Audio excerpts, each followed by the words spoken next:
कक्षा 10 नमस्कार।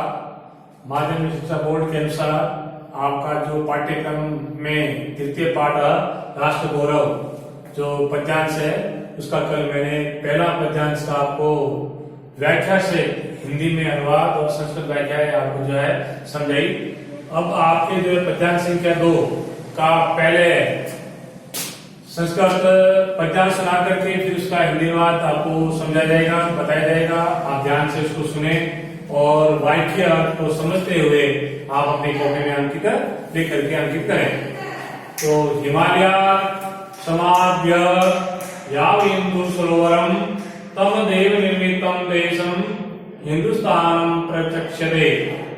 हिमालय का अर्थ है हिमालय से। हिमालय में आपके पंचमी विभक्ति प्रयुक्त हुई है जिसका कार्यचिन्ह है कर्ता में, कर्म को कर्ण से, संप्रदान के लिए अपादान से। यानी हिमालय से जो नदी निकलती है नदियों के बारे में वर्णन किया गया है। तो हिमालय से समाभ्य यानी शुरू होकर के प्रारंभ होकर के याविन्दु सरोवरम अर्थात याविन्दु सरोवर का अर्थ बताया गया है हिंद महासागर। याविन्दु सरोवर, इंदु सरोवरम का अर्थ है हिंद महासागर। तो हिंद महासागर तक तम देव निर्मितम यानी हिमालय से लेकर के पर्वत से लेकर के हिंद महासागर तक जो देश स्थित है वह भारत देश है। अर्थात भारत देश को अपन जो है महान कहते हैं, जिसमें भारतीय लोग रहते हैं अपने देश को महान जो है पुकारते हैं।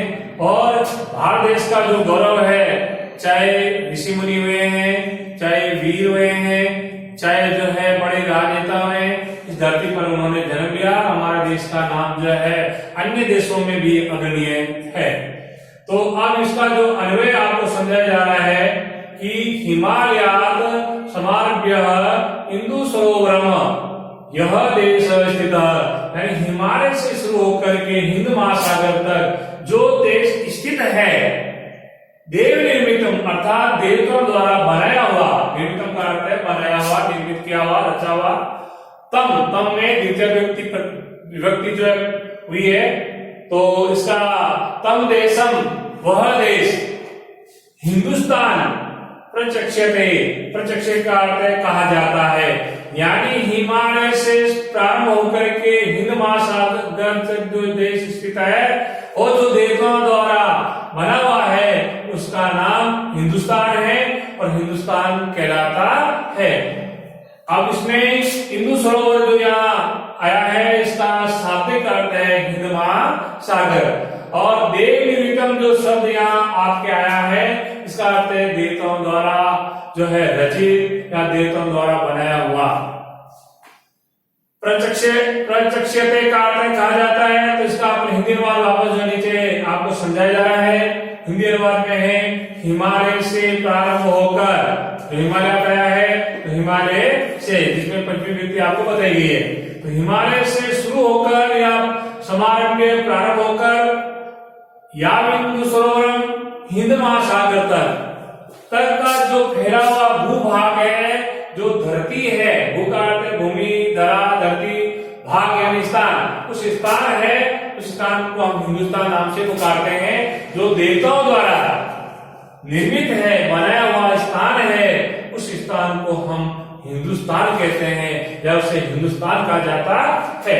अब इसी का जो प्रश्न आपको नीचे समझाया जा रहा है, इस प्रश्न में जो है संस्कृत के अंदर मैंने आपको कक्षा 9 में समझाया था कि संस्कृत में ही आपको जो व्याख्या लिखनी है। तो प्रश्न में हो जाएगा प्रस्तुत पद्यांश या प्रस्तुत श्लोक अस्माकम हमारी पाठ्य पुस्तक ऐसी है, यानी प्रस्तुत जो पद्य है वो हमारी पाठ्य जो पुस्तक है, किताब का नाम जो है, पुस्तक का जो नाम है स्पंदनाया, आपकी किताब जो है इसके ऊपर लिखा हुआ है जो स्पंदनाया है। और किस पाठ से लिया गया है, उस पाठ का नाम है स्वराष्ट्र यानी अपना देश। गौरवम गौरव कि हम जो है अपने देश के ऊपर कितना गर्व करते हैं, कितना गौरव करते हैं। आदि शीर्ष पाठ से उद्धृतम लिया गया है। मूलतः मुख्य अस्मिन पद्य, इस पद्य में, इस श्लोक में हिंदुस्तान की जो भौगोलिक स्थिति का वर्णन करते हुए कवि कहता है कि कवि जो है इसका हिंदुस्तान के बारे में वर्णन करता हुआ बताता है, कहता है कि क्या है भारत, किस प्रकार से है। उसकी संस्कृत व्याख्या जो है आपको नीचे दी जा रही है कि हिमालय पर्वतात् प्रारंभ हिंद महासागर पर्यंत यह देश स्थितः देवः रचितं तं देशं हिंदुस्तानम् इति कथ्यते। भारतदेशस्यैव अपरं नाम हिंदुस्तानम् अस्ति।